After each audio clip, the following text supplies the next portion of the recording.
Netflix's most powerful move, the one that crushed Blockbuster, meant that it cost them almost nothing to bring in a huge number of customers. That's right, a masterstroke that changed how the world watches movies and revealed an important aspect of business. While Blockbuster was buried under its own costs, Netflix found a way to defeat them. Let's see how a difference in marginal cost enabled Netflix to destroy Blockbuster. In the early 2000s, Blockbuster was a movie rental empire with 9,000 stores, millions of customers, and billions in revenue. They made money by renting out movies and charging late return fees. Meanwhile, Netflix was a tiny DVD by mail service based out of California. They ran a subscription service and offered unlimited movies for a monthly fee. And they did not have late fees. As Netflix moved to streaming, one thing became apparent.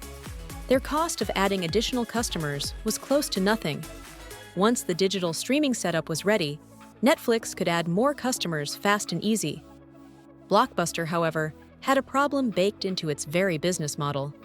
More customers cost them more money because they needed more DVDs, more staff, and more physical locations to support them. Here's a wild fact. In the year 2000, Netflix tried to sell itself to Blockbuster for just $50 million, what is now worth more than $500 billion. Blockbuster thought that Netflix would never make money and laughed them out of the room. When Netflix moved to streaming online, their cost to provide content to each additional user was practically zero. No stores, no staff, no DVDs, just computers filled with movies.